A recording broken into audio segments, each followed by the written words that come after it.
The Subcommittee on Technology and Innovation will come to order. Good afternoon, everybody. Welcome to today's hearing entitled The Role of Small Business and Innovation in Job Creation, the SBIR and STTR programs. In front of you are packets containing the written testimony, biographies, and truth in testimony disclosures for today's witnesses. I would now like to recognize myself for 5 minutes for an opening statement. Good afternoon. I'd like to welcome you again to today's hearing, where we'll be examining the Small Business Innovation Research and Small Business Technology Transfer Programs. The SBIR program was signed into law by President Reagan in 1982 to help spur innovation and increase small business participation in federal research and development activity. Since its inception, this competitive grant program has awarded over $23 billion in SBIR awards for more than 100,000 projects across the nation and has helped spawn familiar companies such as Qualcomm, Sonicare, and Symantec. SBIR and STTR award winners have also created equipment critical to agencies such as parts for the Mars rover for NASA or a unique cockpit airbag system to protect Army helicopter pilots at the Department of Defense. In Tucson, Arizona, Kinetic Muscle has developed innovative therapy robots for patients suffering from stroke or traumatic brain injury. These systems are being adapted for use at home, lowering their cost and allowing patients to receive the intensive, repetitive therapy that is often needed for meaningful recovery. In my own district, Kutta Technologies has created a unique subterranean communication device for the coal mining industry. As this week marks the 1-year anniversary of the Upper Big Branch mine disaster in West Virginia, where we lost 29 miners, we are cognizant of how such technologies can make a difference to so many people. Today, 11 federal agencies provide funding to small businesses through SBIR, and 5 agencies provide funding through STTR. Grant recipients have contributed to the country's scientific and technical knowledge, generating thousands of patents and a wealth of peer-reviewed articles.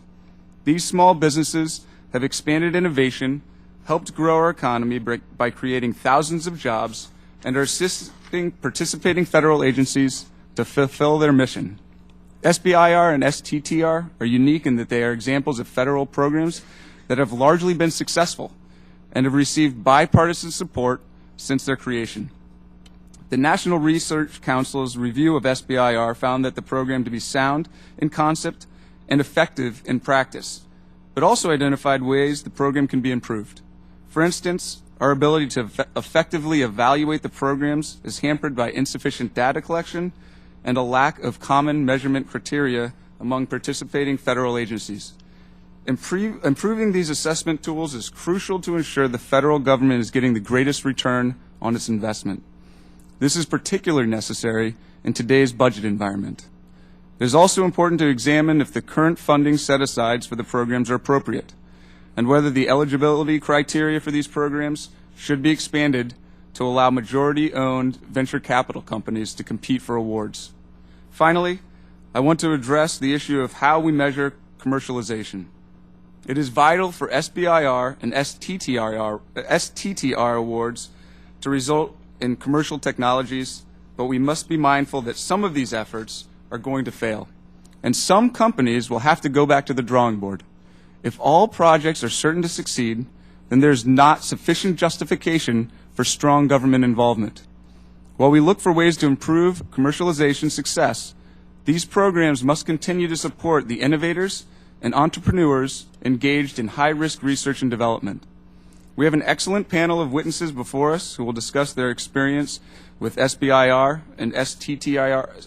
I did that twice already. STTR programs, and provide advice on areas of potential improvements as the committee considers their reauthorization.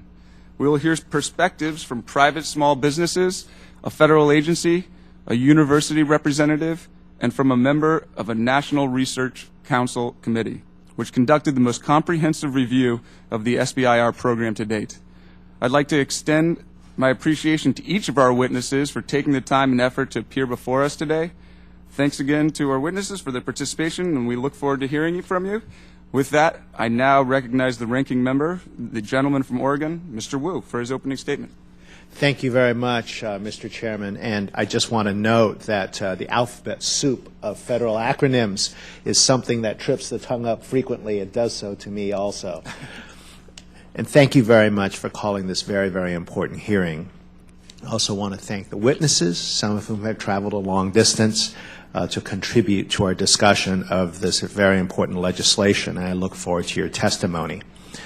As many of you know, a comprehensive reauthorization of the SBIR program is and has been my top priority. We got very close to getting it done in the last Congress. The Senate put together a compromise bill that reflected agreement between key players, which had eluded previous reauthorization efforts. Unfortunately, while that bipartisan bill passed the Senate by unanimous consent in the waning days of the last Congress, we were unable to get it over the finish line.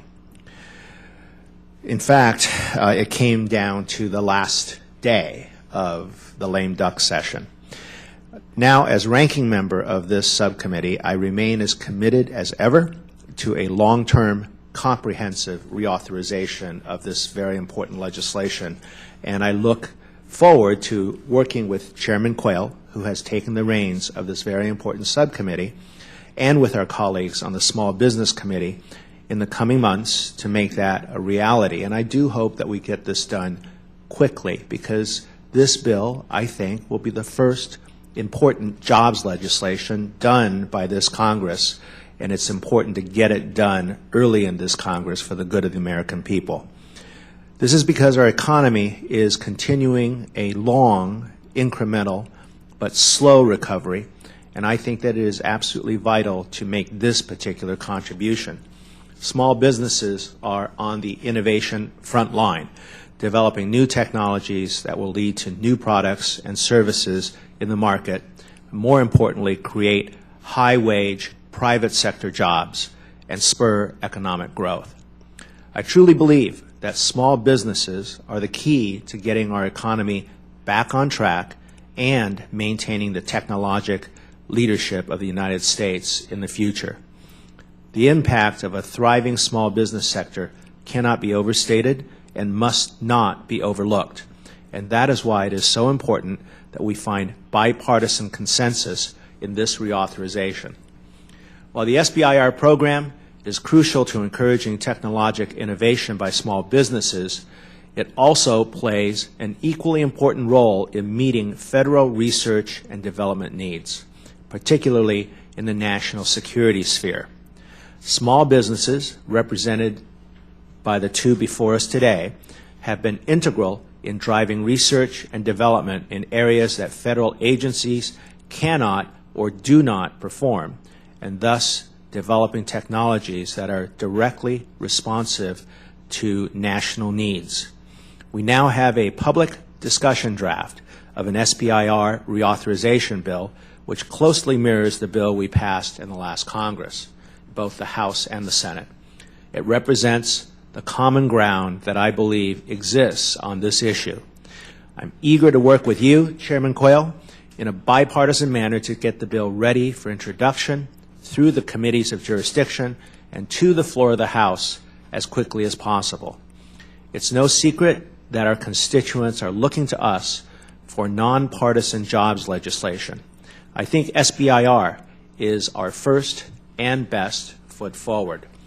We should do everything we can to ensure that we don't find ourselves in the same avoidable stalemate with the Senate we reached at the end of last year. I'd like to believe we learned a lesson that endless waiting and jockeying benefits no one, least of all small business owners across America, least of all those looking for work, and that we can get our economy back on track to prosperity. Thank you again, Mr. Chairman, for holding this hearing, and I look forward again to the witnesses' testimony. Thank you. Yield back the balance of my time. Thank you, Mr. Wu. If there are members who wish to submit additional opening statements, your statements will be added to the record at this point. At this time, I would like to introduce our witnesses, and then we'll proceed to hear from each of them in order. Our first witness is Dr. Sally Rockey. Dr. Rockey is the Deputy Director of Extramural Research at the National Institutes of Health. Next, we'll hear from Dr. Don Siegel. Dr. Siegel is Dean and Professor at the School of Business at the University of Albany, State University of New York. Dr. Siegel served as a member of the research team for the National Research Council's review of the SBIR program and will be sharing the NRC's perspective. Then we'll hear from Mr. Mark Crowell. Sorry about that. Mr. Crowell serves as Executive Director and Associate Vice President for Innovation Partnerships and Commercialization at the University of Virginia.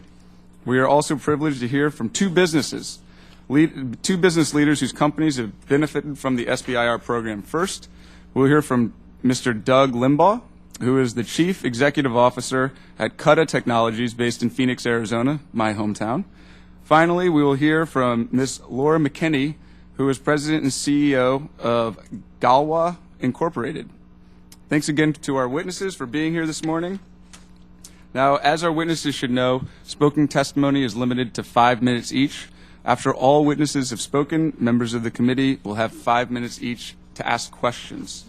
I now recognize our first witness, Dr. Sally Rockey, Deputy Director for Extramural Research at the National Institutes of Health, to present her testimony.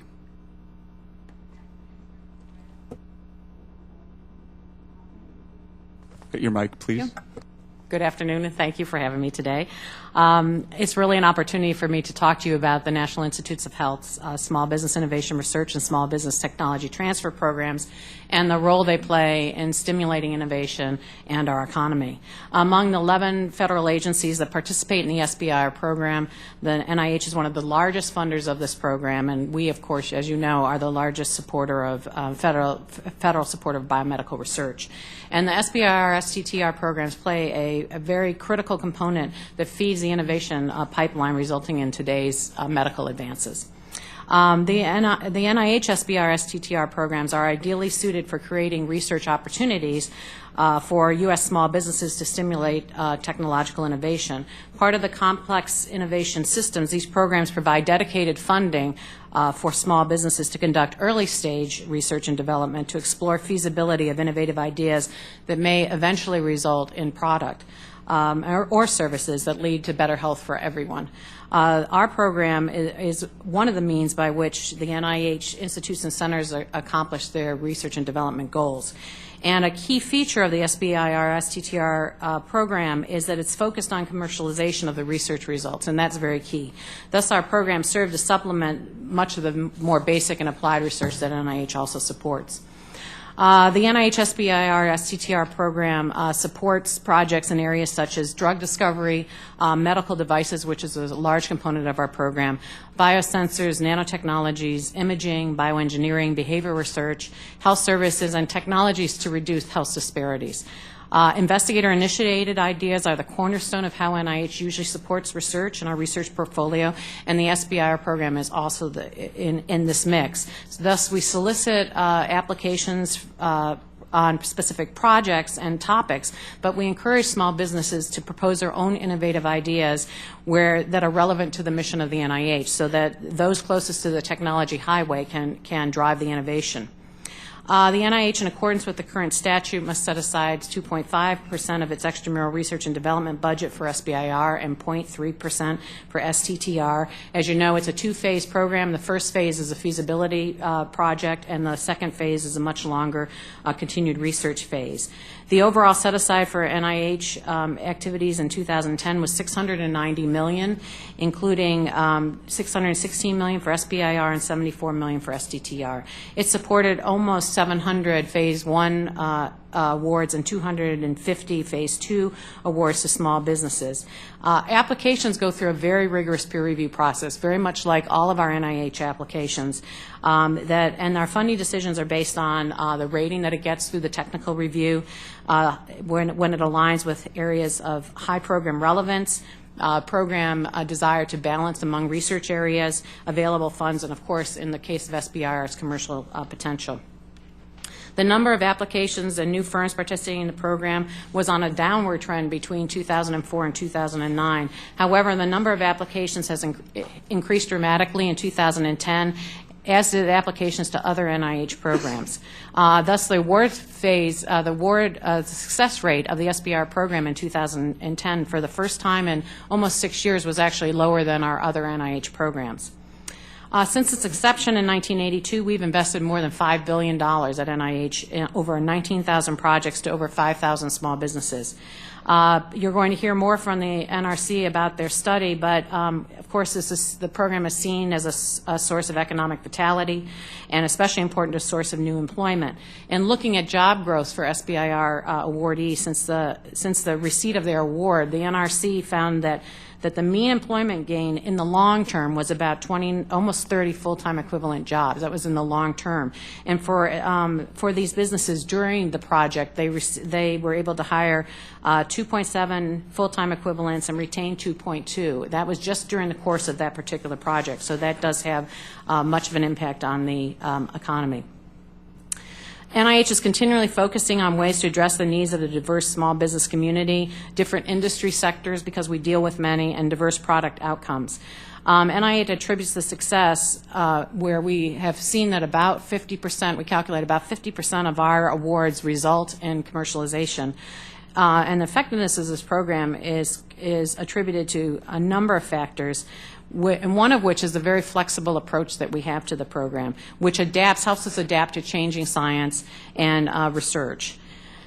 Some of the examples of this flexibility include the ability to propose research projects, as I mentioned, from the small businesses themselves that have the most potential, the ability for the applicant to resubmit an unfunded application, so if they're not funded the first time, they can come in, the ability to fund Phase 1 and Phase 2 awards at budgets that may exceed the established guidelines when the science proposed warrants such a deviation to produce a successful outcome. And I will point out that the SBIR median award size for 2010 was $199,000 for Phase 1 and $1.1 million for Phase 2. In addition, we have developed programs to help companies address funding gaps between Phase 1 and Phase 2 and help them negotiate the period between discovery and commercialization. For example, we have what's called the Phase 1, Phase 2 Fast Track and the Phase 2 Competing Renewal Award Program that accelerate research. In particular, the Phase 2B Competing Renewal allows existing SBIR Phase 2 awardees to receive a second additional increment of funding to continue the project while navigating the regulatory process, which is highly complex and time-consuming.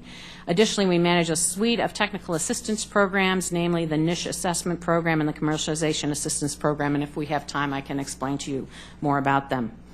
For many biomedical... Dr. Rockey, if you could wrap it up in 30 seconds or less so we can get as many people done before we get called to votes, that would be really appreciated. Thank you. I just want to mention about venture capital. For many biomedical technology companies, while this is an important source, it's impossible to really take product to market with the amount of funds that are provided by the SBIR program. Therefore, venture capital can be very important. And the NRC studies of SBIR noted that the synergies between these funding and venture capitals are useful.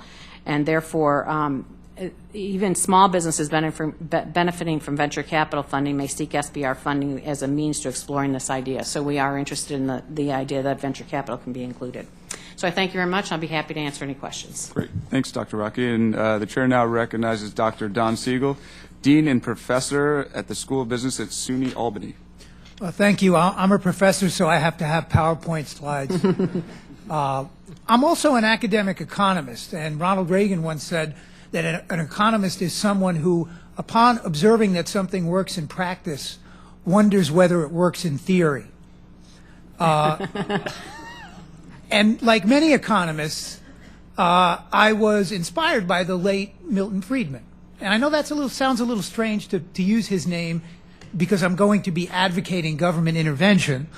But as you can see on the next slide, Friedman said there are 4 ways to spend money. He said you can spend your own money on yourself, which you do very wisely. You can spend your own money on others you know personally. Now, a visit to the department store on the day after Christmas tells you that that isn't always done wisely. You can spend other people's money on yourself, which you do quite lavishly when you're on an expense account.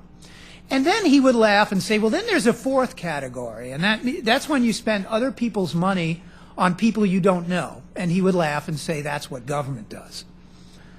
Now, The lesson that I learned from that adage is that it's important to evaluate and assess government programs. We need accountability. And I ask you to think about different realms of public policy. Let's think about education, social policy, technology, and now entrepreneurship programs. In education and social programs, we have rigorous evaluation. Indeed, evaluation is built into the design of most programs. Unfortunately, when it comes to science and technology, and now more recently entrepreneurship programs, there is very limited evaluation. And I think that's disappointing, since we know that innovation and entrepreneurship are key sources of economic growth. We need to learn more about how these programs are impacting the economy. Now, I'm going to assume that you know, like an economist, I'm going to make some assumptions and assume that you know about the program. What you may not know is that it took Congress 20 years to actually ask the NRC to evaluate the program, which NRC did. Now, here's some important points about evaluating programs, let's say technology programs. It's very important not just to collect statistical data, but to have qualitative work, field research, interviews, case studies. This is a very, very complex program. You need to have multiple indicators of success, research success, commercialization, job creation, and so on. The time frame of analysis is critical.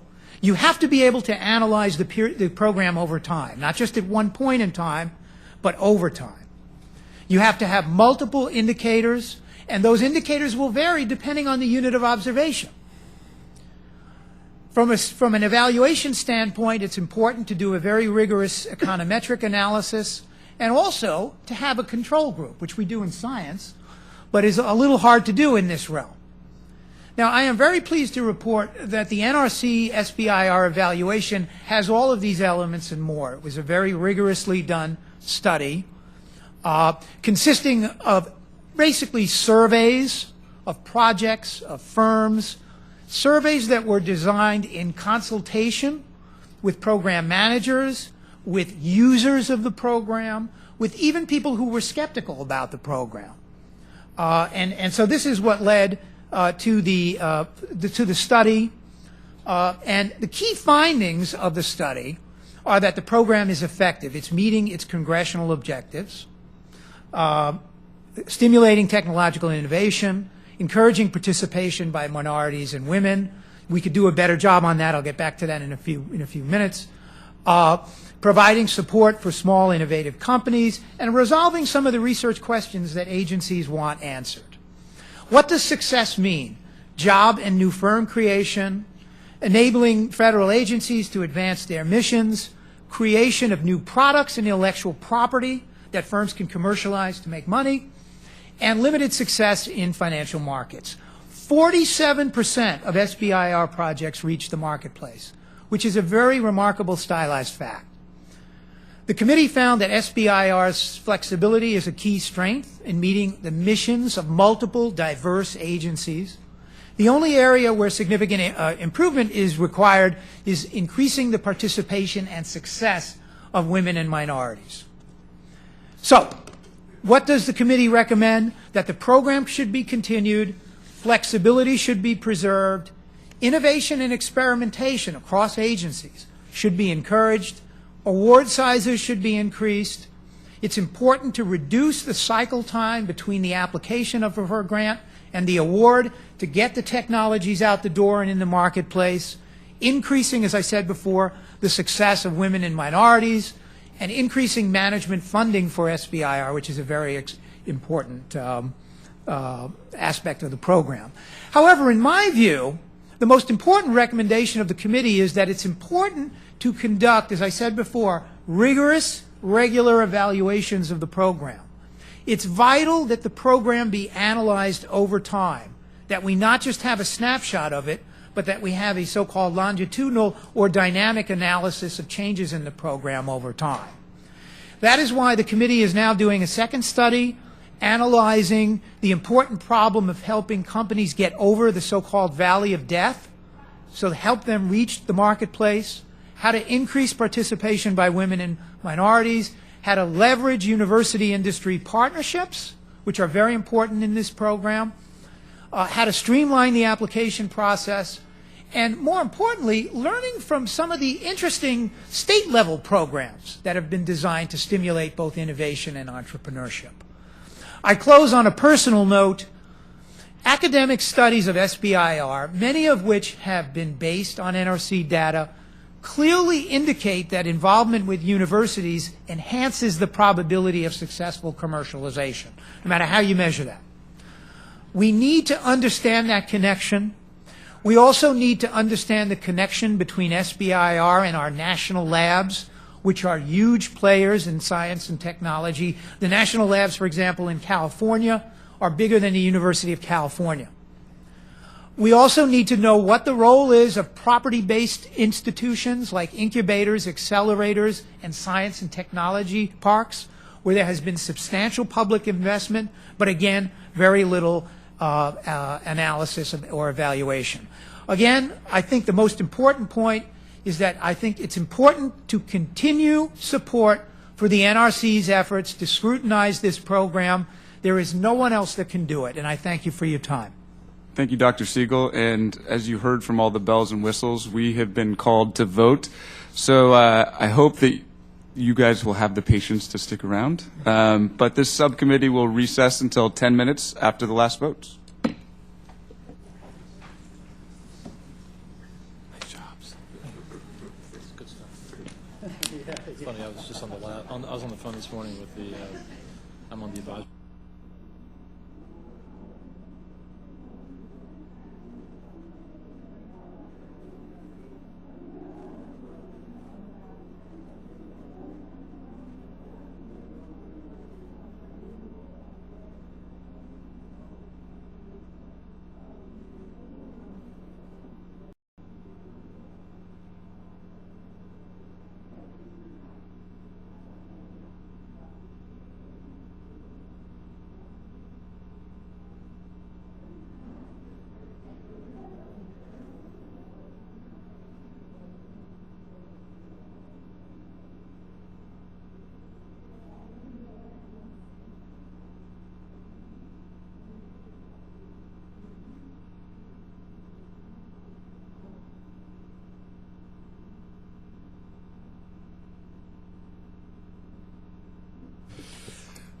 The subcommittee will now reconvene.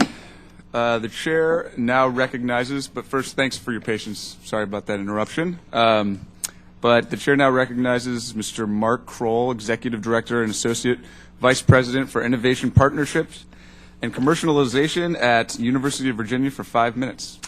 Thank you very much, Chairman Quayle and Ranking Member Wu. Thank you for the opportunity to testify before the subcommittee on this very important topic. My written testimony contains many hopefully useful details about the research environment at the University of Virginia and about our engagement with SBIR and STTR funded projects.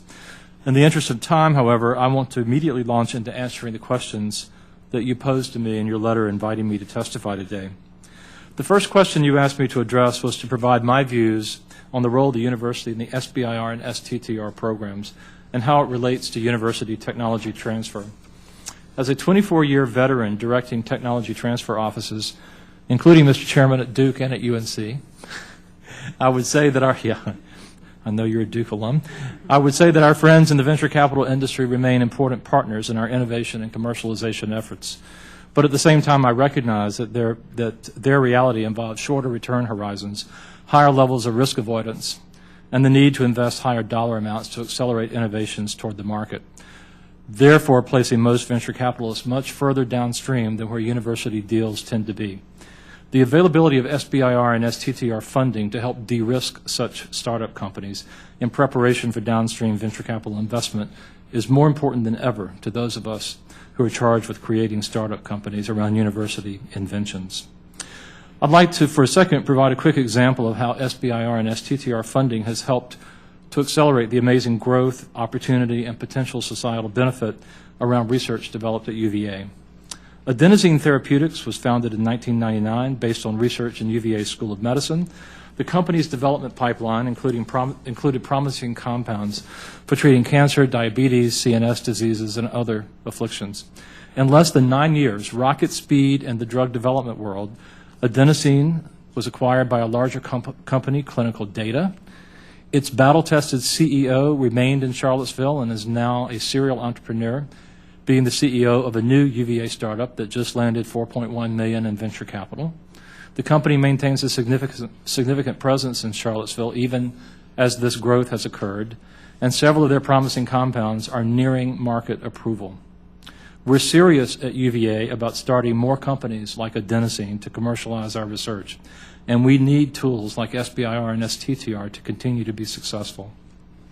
A second question you asked me to address focuses on my views of the current percentage of funding allocated to the SBIR and STTR programs and whether venture capital-backed small companies should be eligible to participate in the programs. At the University of Virginia, we strongly support current funding for the SBIR and STTR programs. That being said, we also believe that there is no compelling justification or need to increase the percentage of the set-aside amounts. A close review of success rates within Phase 1 SBIR and STTR grants will reveal that the funding success for these grants is equal to, and in many cases higher than, success rates for other equally important grants for basic research. Any increase in the current SBIR and STTR set-aside would come at the expense of other peer-reviewed basic and applied research, the seed corn for the innovation pipeline, so we would caution against increasing the set-aside percentages.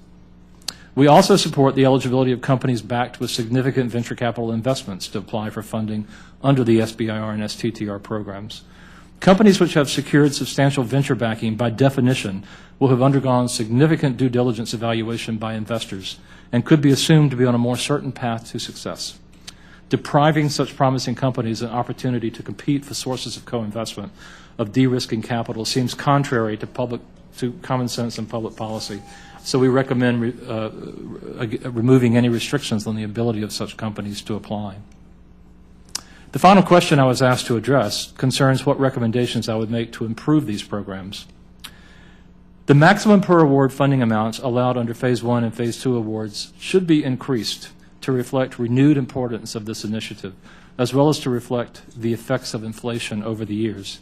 In our view, Phase 1 awards should be at least $150,000. Phase 2 should be $1 million.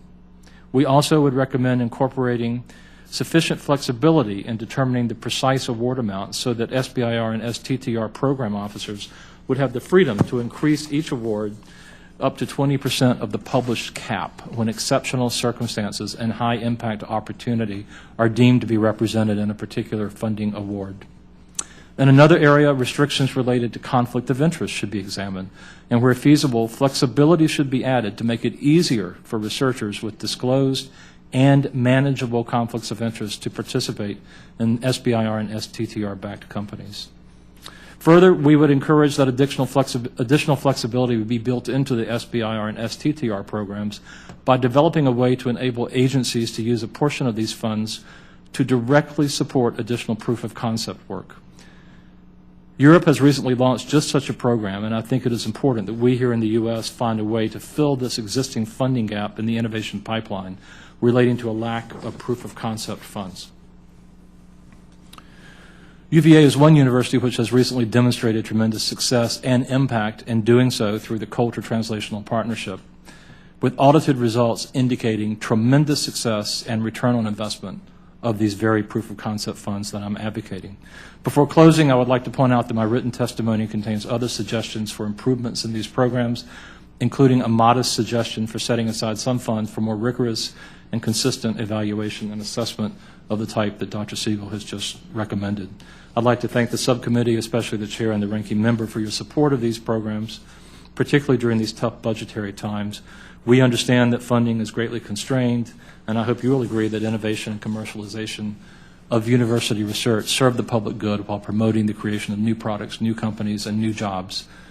SBIR and STTR funding has proven to be tremendously effective in fueling these activities, and we at the University of Virginia and throughout the university community are highly indebted for your support. Thank you.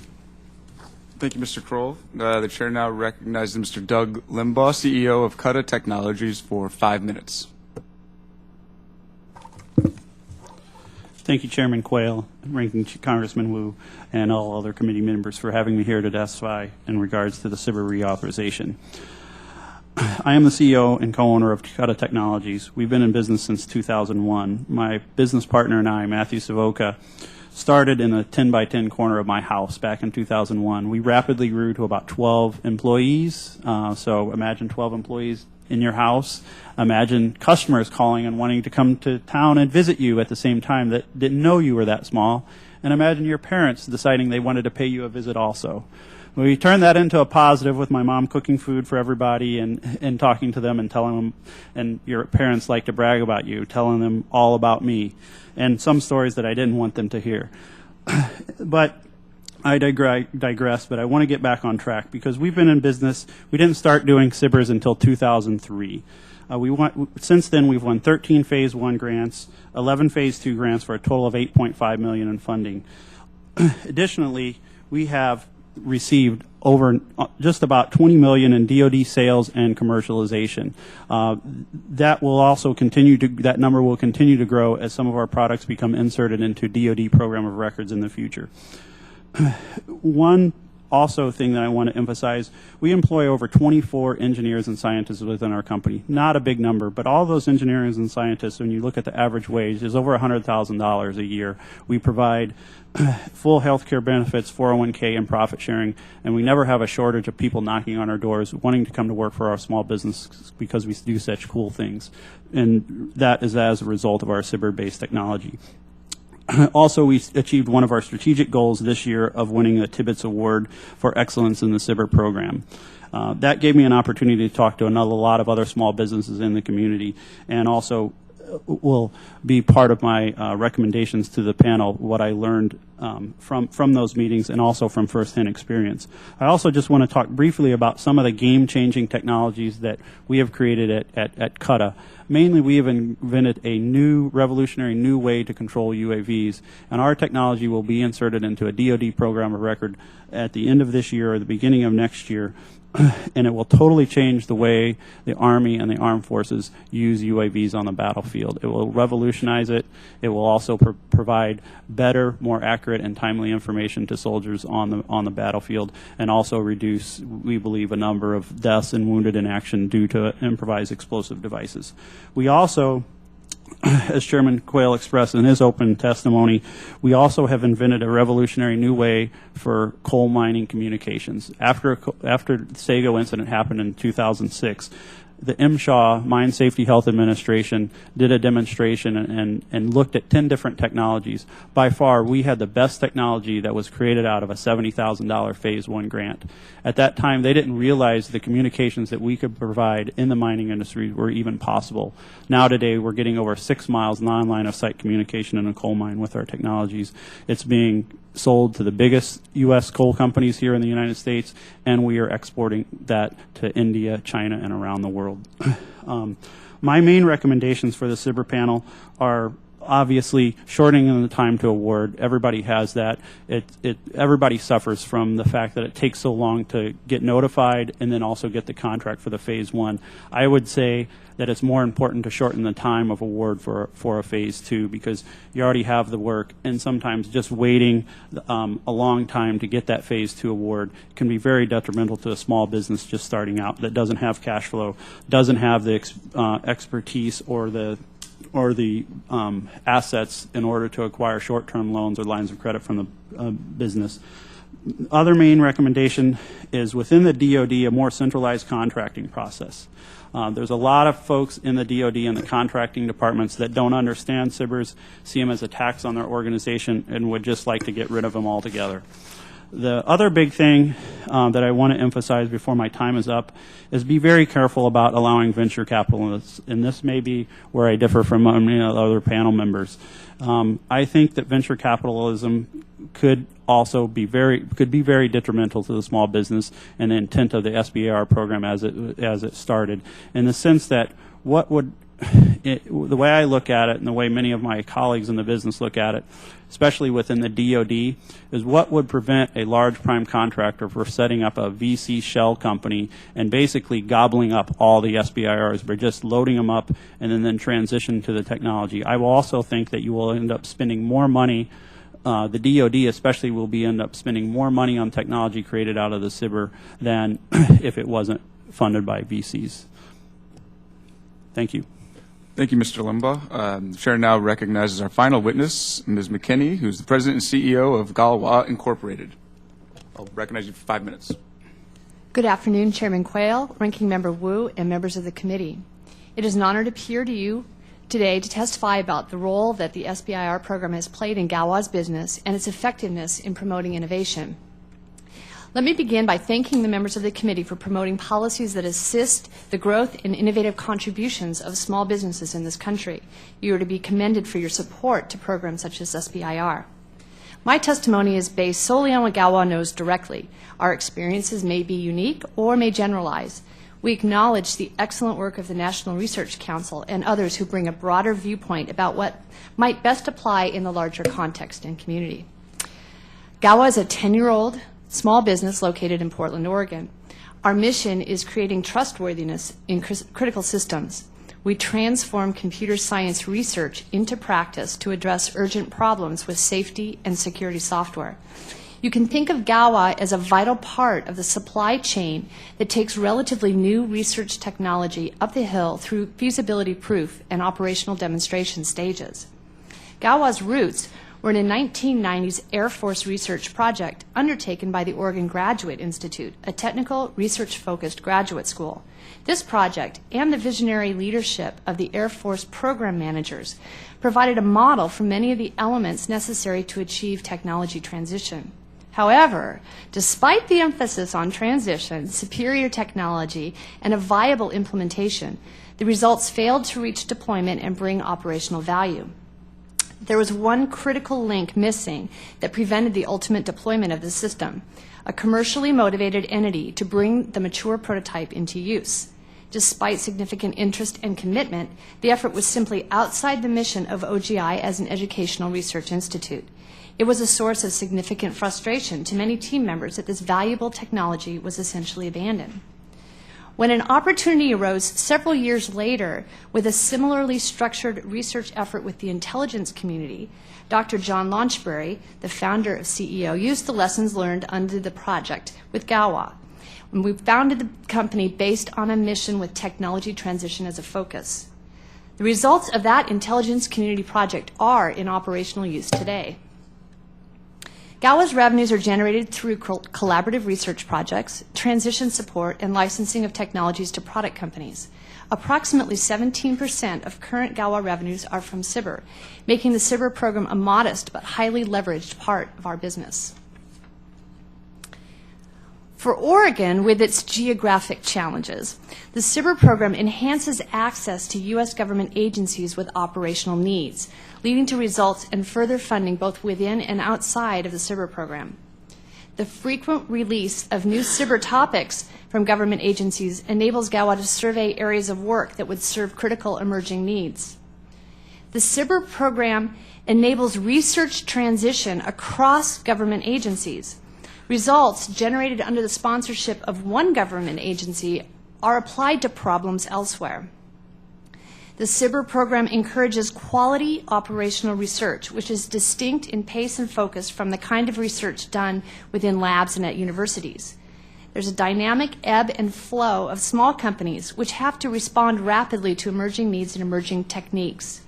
To compete, a company has to excel on the quality and relevance of its ideas. In areas such as cybersecurity, Galois brings global research leverage to national problems. Galois has grown transition and commercialization skills through interactions with the Navy TAP, the National Research Council, and the DHS Commercialization Office. Galois is recommending the following improvements with a view to making an excellent program stronger. We believe in the current approach to success metrics, particularly that failure is one expected outcome. This makes it possible to try riskier approaches that bring more significant value. Second, that Phase 3 is measured by a monetary investment, which helps ensure that SBIRs overall are yielding value. However, there is an alternative way to bring substantial value to the nation through open source technology, as exemplified by Google's Android mobile phone platform. Consequently, Galois recommends an augmentation of the Phase 3 success metrics to include valuation of open source transition. In addition, Galois endorses and supports increasing the Phase 1 award size in tandem with the economy, providing approaches for accelerating the pace and transition between the phases, increasing support for the technical points of contact, linking programs of record more closely with the SBIR program, and providing incentives for prime contractors to evaluate and use SBIR-developed technologies. Galois believes the SBIR program is successful both for fostering the innovation and jobs engine of small businesses and for nurturing breakthrough technologies to the benefit of the government and wider economy. Thank you again for the opportunity to appear before this committee, and I look forward to answering your questions. Thank you, Ms. McKinney, and thanks to all the witnesses for your testimony today, and thanks again for your patience. I want to remind the members that the committee rules limit questioning to 5 minutes, and at this point, I will now open the round of questioning and recognize myself for 5 minutes. And my first question is to Dr. Siegel. I really like the fact that you mentioned Milton Friedman in your testimony today. I enjoy his work. And that kind of gets me to one of my big questions as we talk about expanding where VC-controlled companies can be available for SBIR grants. Now, as you stated, we want federal government only to be in the marketplace, to distort the marketplace, only when there's been a market failure. Now, is it accurate to say that there is no market failure for certain companies when they do have VC funding because they have been able to go to the private marketplace for that, rather than some smaller businesses who haven't been able to get that VC funding? I would say that Friedman would say that the ability of a firm to attract venture capital funding is an indicator that it's an efficient company. There's an equity aspect to this program, and there's an efficiency aspect to it. And what venture capitalists do very effectively is help sort capital investment and target those capital investments that will generate the highest returns to them. Okay? But in this context, we are talking about technology-based programs. These also generate, I don't care about the returns to venture capitalists. I care about the returns to society. So it's efficient. And in fact, I teach entrepreneurship, and when I teach the students, I tell them that your ability to attract venture capital funding is a major indicator of success. Number one. Number two, in certain sectors, it's required to reach the marketplace. You really need that additional investment. And it's a very, very small pool of investment. I think there's a myth that this is a large, broad market. It's a very small, narrow, sectorally focused, in many ways, market. And I think it's a very, very efficient institution, and we shouldn't try to, and it's private, so you like that, right? Exactly. So, that's what I was saying, is that if they've been able to, in the early rounds of financing, been able to get VC backing, do we then allow and expand? I understand the arguments for the fact that VC-backed or owned companies probably will have greater commercialization effect because, that, like you said, the VCs already have gone through the companies. But don't shake your head. I haven't finished yet. But then do we allow the federal government then to provide those fundings in the later phases that you're talking about, or is that actually distorting the market when the federal government shouldn't be involved in that? I don't think it is distorting the market, and I think that these are going to be the home runs, frankly. These are going to be the companies that are going to have the largest impact on the economy, and that's why that's what we need to look at in the long run, is what is the economic impact in terms of job creation. And that's, you're going to be leveraging the public investment by involving them. And, again, then they reach the private capital market. They go public. I mean, that's an indicator of success. That's what we want. Okay. From a societal standpoint, not from greed. I'm all in favor of greed, believe me. But from thinking about it from a societal standpoint. Okay. Okay, thank you. And Dr. Rockey, I want to talk to you about Well, there's been a lot of talk in your testimony as well, is that we need to have improved communication between, program officers, venture capitalists, outside sources, so that people can get the outside sources of funding for commercialization success. Now, the PODS program that you guys have at NIH integrates all the data from SBIR and STTR awards, the success stories, and basically it's one searchable platform, basically, right? I was just wondering, could PODS be a tool that is used to improve outreach and networking opportunities for small businesses and outside funding sources? Thanks for that question. Could you push your mic again? No one's ever accused me of not being able to talk, but it doesn't work too well here. The PODS program right now is it's in its beta form, so it's really designed to be an internal process to do exactly the things that you had suggested to help us at the NIH to have the program officers and others involved with the SBIR program really understand what is happening with these businesses, where they have commercialized, what has worked for success, et cetera. So we do feel, and we're working with SBA on this particular system because we think this is a way to have accountability for the program and also to set up, as you say, these networks to be able for us to understand the networks and where there's areas of opportunities for these businesses to help them along. And it also helps us for best practices to understand which companies have worked, which companies have found success, how have they found success, et cetera. So we have great expectations that the POD program will help us in managing the SBIR program overall. Okay, thank you. And Mr. Limbaugh, along those lines with that PODS program, I know you've dealt with the DOD and some contracting. Have you seen similar programs at DOD or other agencies that you've dealt with? Yes, we have. We've seen similar things within the Air Force and the Army where you can go onto a web portal and search for technologies that you've been working for.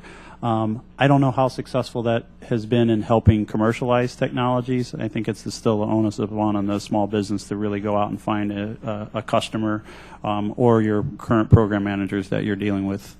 But do you think those types of programs would be able to help you and businesses like you to go out and have commercialization success? We do use that tool. I just would say that we haven't had a lot of success with it, but I think the tool is useful. Okay. Thank you very much. The chair now recognizes the ranking member, Mr. Wu. Thank you very much, Mr. Chairman. And before I make a unanimous consent request, I just want to say that I'm going to enjoy working with you, Mr. Chairman, on the subcommittee very, very much. After all this time, I'm finally not the most theoretical person here. Perhaps you'll take it back in addition to that economist, Adam Smith, and John Maynard Keynes, and, we're going to have fun here. Mr. Chairman, I ask unanimous consent to include in the hearing record a written statement from Purelytics, a small business from Oregon that is pioneering an innovative new water purification technology and is a recipient of SBIR grants from the U.S. Army and the National Science Foundation. Without objection. Thank you very much. Let me start by asking, of all the witnesses, this is aimed at my congressional colleagues, the answer I hope to be useful vis-a-vis my congressional colleagues. How important is it that we enact a long-term comprehensive reauthorization of SBIR and the STTR programs?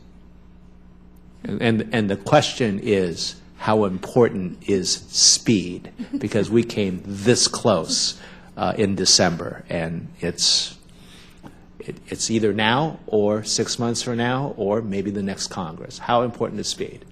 So I'll just point out, during this course of uncertainty over the past couple years with the reauthorization, it has had an impact on the SBIR community because of this uncertainty. And I had mentioned to Mr. Quayle earlier that, to Chairman Quayle, that during the time of reauthorization, there's a lot of questions from the community of whether or not the program will still exist.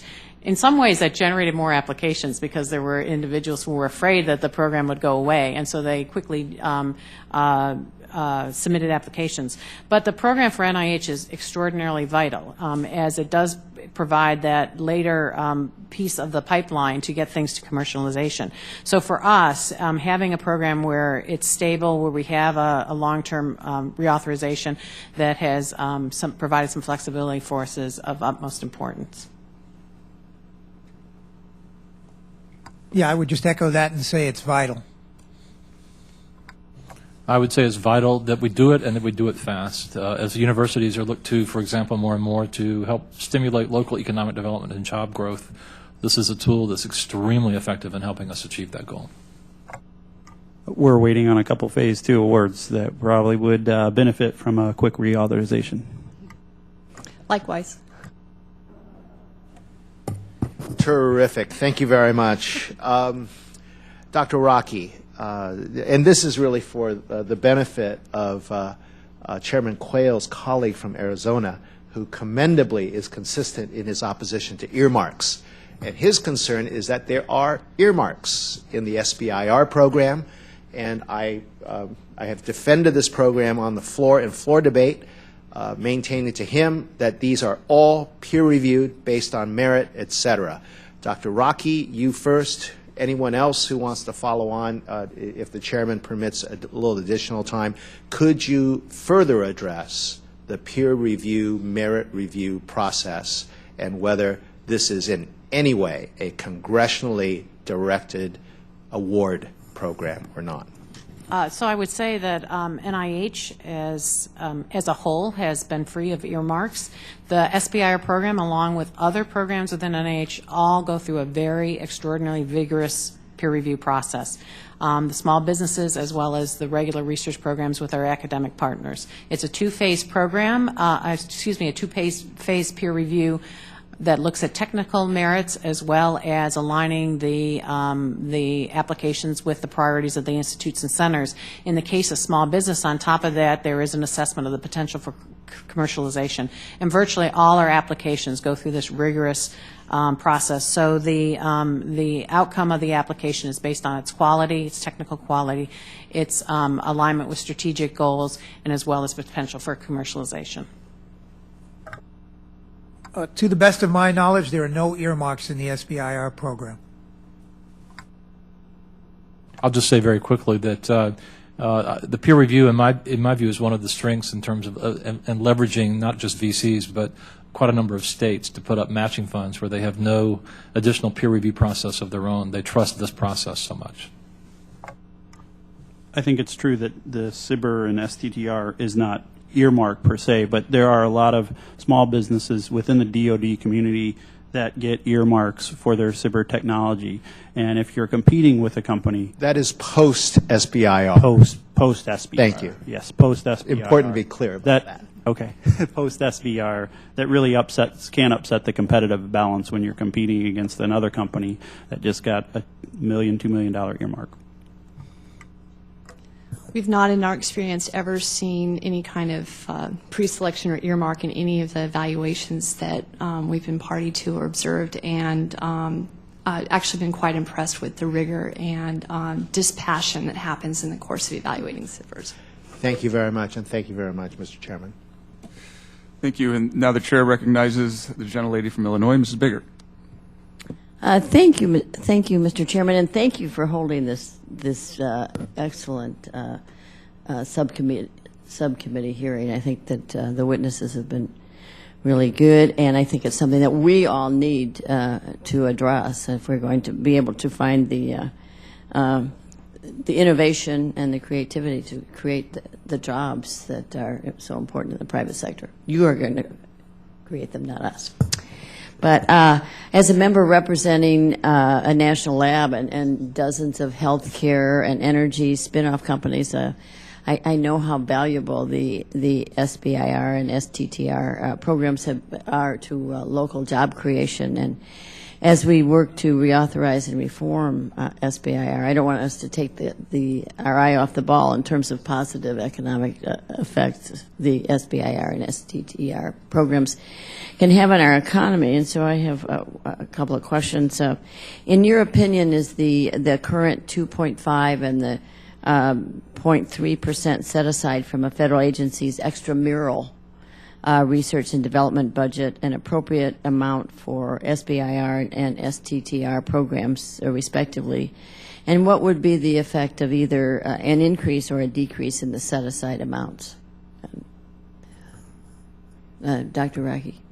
So currently, the administration is reviewing the issue of the regarding any increase to the program. And one of the nice things, though, about the SBIR STTR program is because it is a set-aside, as the size of the agency increases, so does the amount available for the SBIR program.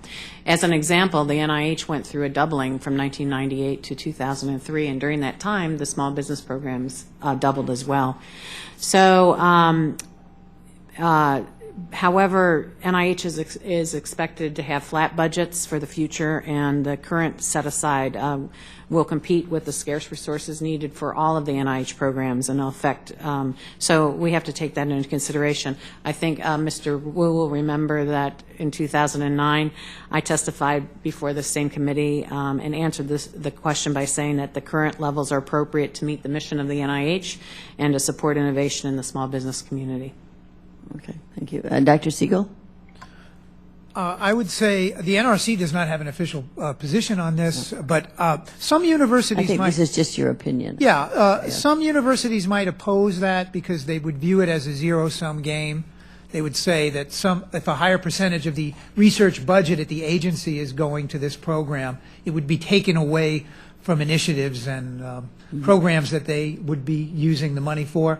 So that would be one concern that some universities would have. Thank you. Mr. Crowell? I'm glad that Dr. Siegel listened to my testimony. I think officially we do believe the overall amount of the set-aside of both programs is probably appropriate and would have a concern not just in diluting our research funding, but from an innovation management point of view, the basic science that's funded by the rest of the budget is what provides the seed corn for the innovation work later on. So that's a very real concern that we have.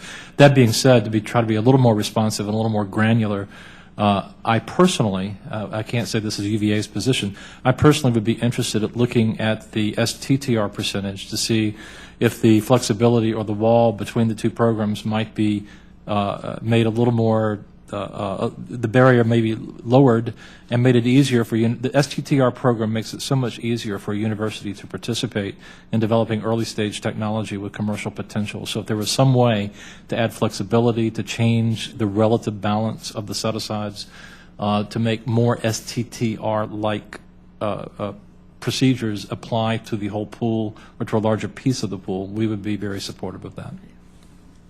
Mr. Limbaugh? I think increasing the amounts to SBIR companies would actually be a benefit not only from an innovation and product development standpoint. You get more innovations. I think you'll see a better increase in jobs from that funding. I think the free market is better at taking money and actually creating jobs and creating products, creating patents and exporting technology. So I would be in favor of increasing the award amounts or the set aside to small business. I think you can look at the performance within the small business community in terms of innovation and its impact and use that as a guiding point. If you really want to increase the level of innovation and looking to the community that's doing that, I think is the best place to go. Just following up on that, Mr. Limbaugh, in your testimony you said that venture capital was not such a great idea. And it would not create, it limits the innovation and creativity. Is that correct? It could possibly do that in the sense that if VCs, at least our company plays mostly in the Department of Defense world, and I've talked to a lot of small businesses that kind of play in that community, and we're just fearful of the large primes setting up a shell company, shell VC company, and then basically gobbling up all the SBIRs and basically being as a conduit to get those research dollars into their hands as opposed to into the small business hands. Okay. I guess my time has expired. Would the gentlelady yield for just 1 second based on that point? Is the gentleman, Mr. Limbaugh, are you aware whether that has ever happened historically? I don't think that's I don't know if it's happened historically ever.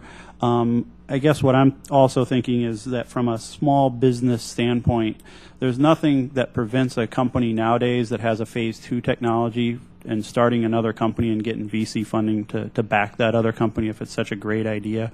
Why not wait till, the phase 2 or whatever for VCs to, after an award, before they can kind of spin it off or whatever to create that new technology and have venture capital play at that level? If I might reclaim my time, which I don't have. I think that this happens more just in a small business that creates something, and the venture capital comes in, and then they decide that they can better run the company, and it's taken over, and pretty soon the people that have been the creators are no longer there. But that doesn't happen in this situation. No. Okay, I yield back.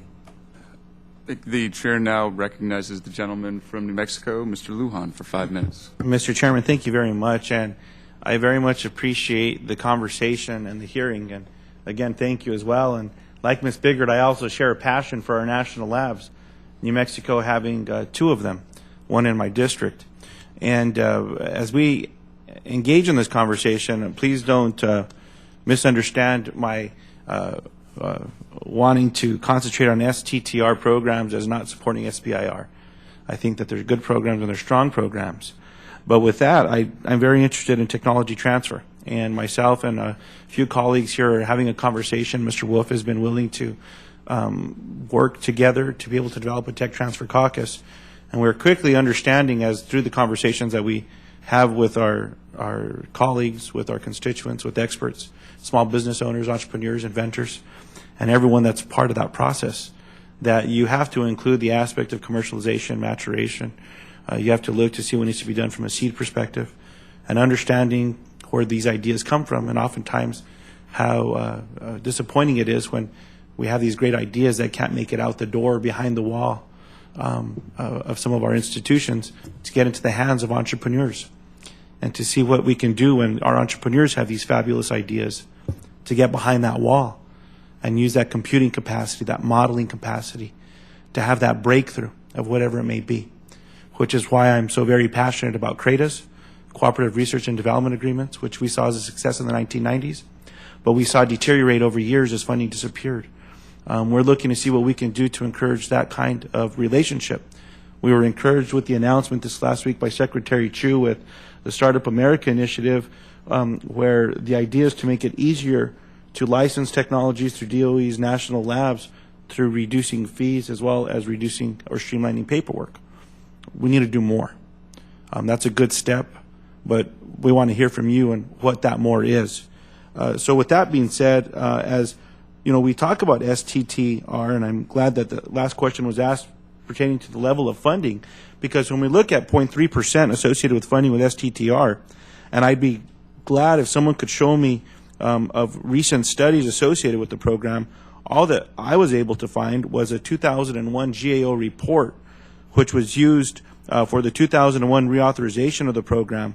But that report was based off of 102 phase 2 projects from 95 to 97. The first 3 years that such awards were made. So we haven't had a good look to see if this program's working. Same reason why I think that CRADAs disappeared. There wasn't a good look to see the success associated with them, but truly evaluating that program to take out what was bad and truly accelerate and reward what was good.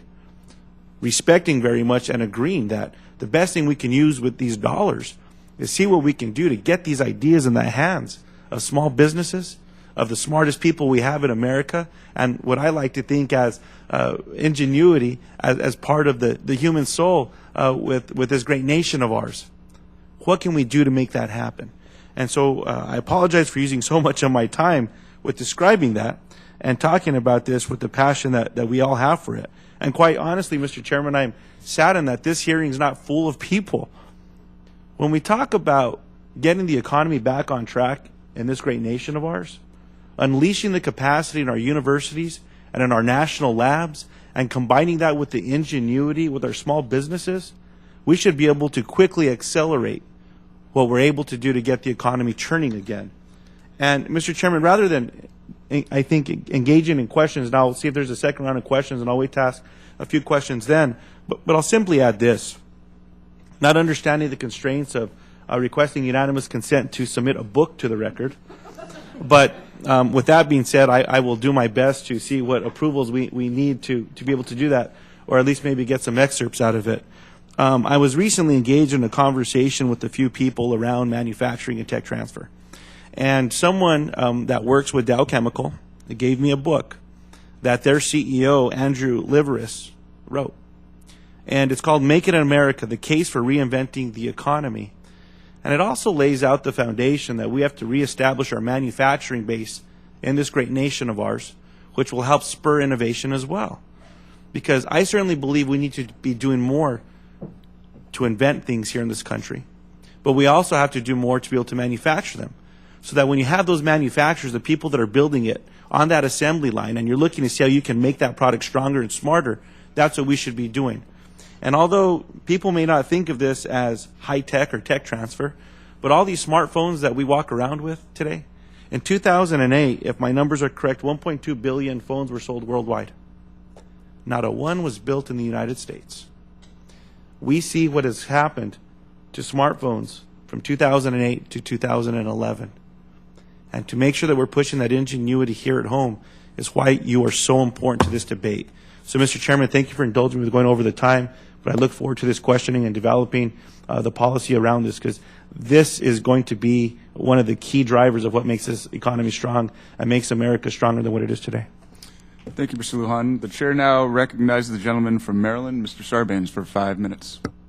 Thank you, Mr. Chairman. This is a very important hearing. I want to echo the comments of my colleague in terms of how critical it is that we have these kinds of programs and resources and the opportunity for partnerships to support American manufacturing, and not to view that as some afterthought in terms of our economic strength, but really as the main event. I think you all probably appreciate that implicitly.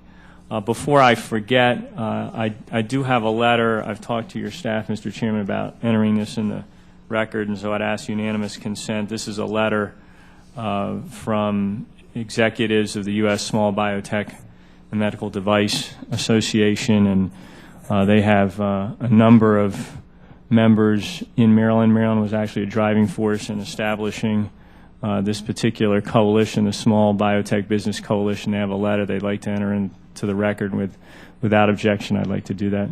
Without objection. Appreciate it. I wanted to ask the panelists, both the businesses that are there and the other experts, to speak, if you would, to well, first of all, to the businesses. Have you ever utilized any of the federal labs through the SBIR opportunities that you've pursued? If so, why and how? If not, were there any reasons you didn't pursue that kind of partnership? And then from others on the panel, maybe you could just speak to the opportunities through SBIR for small businesses to do that kind of partnering, and what the process involved in that is. You can start here. We have not used any national labs in our research and development at Kutta. However, maybe there's a general feel within the small business community working with the national labs could be expensive, and small businesses don't have a lot of capital to work with them. And a lot of times, if you're working under an SBIR, you have to disclose that you're working with a government entity. I don't know how that would work, and I'd like to see the statistics on how many small businesses team with the national labs, because I don't think there's probably that many. But that's my own personal opinion. Ms. McKinney, do you have a perspective on it? So we collaborate with folks at the National Labs and Research Initiatives. I don't think we've ever officially done it under the auspices of the SBIR program. However, lots of the applications that we have are of interest to that community, so we target deployments into the research in the DOE. So we just don't have experience directly under the SBIR program with partnering with them. Do any of the others on the panel have a perspective in terms of partnering with the federal labs or pursuing that as part of an SBIR initiative? I'll just say very quickly that as a person who spent his career in universities, I can't think of an example where we've collaborated on an SBIR project. I will also tell you, however, that I sit on the Commercialization Advisory Board at Los Alamos and was just on a telephone call this morning with the Federal Laboratory Consortium talking about this very issue. And we're talking about getting a group of people together to begin to develop a mechanism to expose Los Alamos and potentially other labs more aggressively to this mechanism. Yes, in my written testimony, I noted that the NRC needs to study the relationship between SBIR and the federal labs, because the federal labs are the last frontier of technology transfer. The universities have been studied to death, but the labs are actually in many ways bigger and more important, potentially, for the economy. So my sense is that the labs currently do not have enough incentives to work through this program. And I think that's a major problem that maybe can be addressed through some legislation. But we certainly need to study this, and I think the NRC can do that. Dr. Rockey. I'd just like to mention that at NIH we have, through our Office of Technology Transfer, we have what's called the Pipeline to Partnership. This is a website that allows small businesses as well as NIH licensed technologies to marry up. And obviously people can peruse this website and try to find places where they could have relationships. NIH, of course, our intramural program is the beneficiary oftentimes of the products and services that are provided by the small businesses. We also have, in some of our institutes, have targeted SBIR programs where in order to meet the mission of the particular institute, such as the National Cancer Institute, they will target particular priority areas in the SBIR program to fund small businesses to provide technologies and services that we in our NIH and the federal labs can use as well. Well, I appreciate that. I'm out of time, but I just would observe, it's interesting to hear you speak of it as kind of the last frontier, and I assume you all would be supportive of efforts through the reauthorization to try to enhance the partnerships that occur there between the federal labs and these SBIR business initiatives. Thank you. Yield back. The chair now recognizes the gentleman from Illinois, Mr. Lipinski, for 5 minutes. Thank you, Mr. Chairman. I thank you and Ranking Member Wu for holding this hearing today, and also want to congratulate you on being chair of this subcommittee. We were both at Duke together, although I was a graduate student, you were an undergrad at the time, but we both shared some time there together, and I don't know if I should admit I got there before you did, and I left there after you left, but I was in grad school. SBIR and STTR are critical programs because they're an essential link between our country's tremendous advances in basic research and creating jobs that we need. And we have heard, especially last two members have asked important questions on about that. But generally speaking, concern that I have is that American research innovations are turning into products that are manufactured in Japan and China. So I'd like to talk about how SBIR and STTR can help to solve this problem. And I want to start with Dr. Rockey. Last year you testified that the NIH SBIR projects achieved an impressive 50% success rate for commercialization. And in your testimony you discussed several factors that NIH considers in reviewing SBIR applicants and selecting its awardees, and commercial potential is one of those. So I have two questions on this. First, can you expand on how you define commercial potential and what factors you use to assess the commercial potential of a project? And second, do you look at the potential of a project to create jobs, especially manufacturing jobs here in America?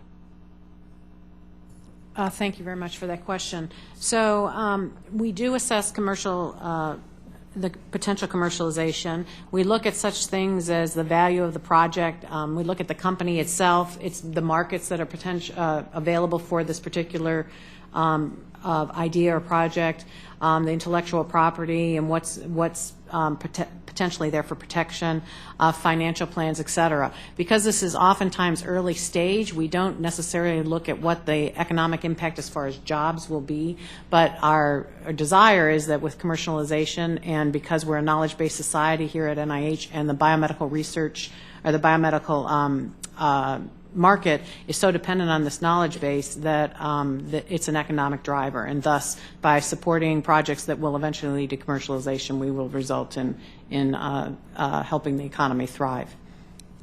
Now, again, one thing I will remind you that, of course, these are U.S. companies in the SBIR program. It's a requirement that they be U.S. companies, but the issue about manufacturing is a different issue, and is often more long-term issue for all of us here. Is there any way to look, try to make any determinations about the potential future for whether this is going to be an American manufactured project? Is there any way to do that? I think for the, so we have our CAP program. Our CAP program is a commercial assistance program. This is a program that we provide a number of companies with up to $4,000 of technical assistance to look at markets. And in that, they're encouraged to seek manufacturing opportunities in the U.S. So we do at least try to drive them towards that. Whether or not we're ultimately successful, again, we'll have to see the outcome of what the product is that they're producing. But we do try to drive them towards U.S. manufacturing. In the remaining time I have, I want to turn to Dr. Crowell. I know that top research universities in the U.S., including several in Illinois, have that they spin off numerous startups, and many of them are increasingly looking at economic development as part of their core mission. I just want to ask, what does the University of Virginia do to create jobs locally and regionally, and how do SBIR and STTR programs help this? Thank you for the question, and good to see you again after we made our UNC Duke connection last summer, so I thought I would just keep the rivalry going here. The University of Virginia, like many universities, is undertaking an effort to identify technology or innovation assets that have the potential for building a small company to begin to commercialize that asset base. I would say that the processes we have in place for understanding technologies that are more ready to license to an existing company are rather set. We know how to do that very well. What we've been doing is investing in our business development capacity, our ability to understand markets, to undertake some of the same types of evaluation that Dr. Rockey just mentioned. And when we think we have a platform technology capable of attracting investment and building a company, we really devote an awful lot of resources and time to help do that. We network effectively and aggressively with local investors, with local commercial real estate providers, with state agencies, with not-for-profit foundations. We're looking to piece together through SBIR, STTR, venture capital, private foundations, state funds, sometimes local economic development funds, everything we can do to create an entrepreneurial ecosystem in which we can plant the seed for this new company and watch it grow and help sustain that growth over time. We realize that some may get acquired and move away, and the example I gave in my testimony was one where it was acquired. It did maintain a significant presence in Charlottesville, but one of the things I would argue is that one of the most lasting effects of that was it maintained the CEO who built that company in Charlottesville, who's just become the CEO of a new company that just landed $4.5 million in venture funding. So we're creating serial entrepreneurs within the culture where we believe the benefit from this investment, whether the companies end up moving to other states or not, that there's an awful lot of return to the region from this activity and this investment. I would like to chime in and say that entrepreneurship is flowering at universities. There are more courses and programs in entrepreneurship, and there is more student-based ventures that are emerging at universities. And even we have now alumni commercialization funds. So I think one reason why universities have been very receptive to this is they've tried the large licensing deals with pharmaceutical companies, and they're moving, as somebody who's studied tech transfer at universities, they're moving more in the direction of promoting entrepreneurship. That's why this program is very attractive to them. But frankly, they're also viewing it from an opportunistic standpoint. In my current job, I'm basically an extortionist, in the sense that I'm, don't put that in the record, but I deal with donors, and I can tell you that the donors that I deal with and the stakeholders in the community want to support entrepreneurial activity at the university, including faculty and student-based startup companies. So I think, and there's an economic spillover. associated with that activity, and they see that benefit, but they also see the monetary benefit, as I do. Thank you. Mr. Chairman. The chair now recognizes Mr. Lujan for one very short, very succinct, and very clear question. Mr. Chairman, we've quickly learned how to ask compound questions in the Congress. What I would ask is this, Mr. Chairman, I'll be submitting a question to Mr. Crowell as well to respond to the record. Thank you very much for what you do at Los Alamos National Labs in encouraging the opening of those doors. Specifically, to those of you that have experience with engaging our national labs, do you believe that there's some positive aspect of tying tech transfer, maturation, commercialization, and job creation to the metrics for full contract payment for those that are engaged with our national labs, both DOE and DOD, which would not add one penny to the deficit? I'd like to jump in and say absolutely. It gives me an opportunity, however, to say, and this was also the subject this morning with my federal lab consortium colleagues on the phone call, I would at the same time require those labs to take a close look at their policies which inhibit, disincentivize, or create roadblocks. I have helped Los Alamos spin a company out within the last 9 months in the plant biotechnology area. I would say to you that if we had to go through that every time at the University of Virginia or other universities where I've worked, our success rate would be about half of what it is. So I think there's some culture building to do. There are definitely some policies, some incentives to look at to create a road forward where they could be major players. The talent and the seed corn is there. They have too many obstacles in front of them that the rest of us don't have to deal with.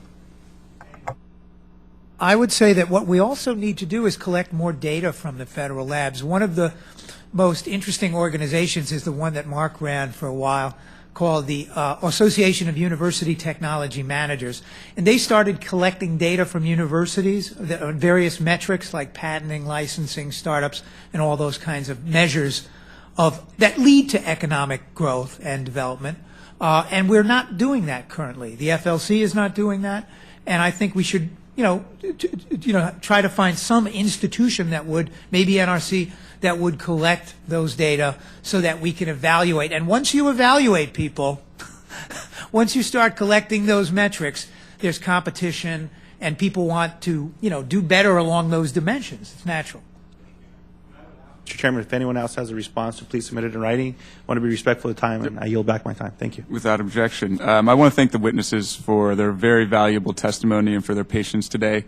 The members of the subcommittee may have additional questions for the witnesses, and we will ask you to respond to those in writing.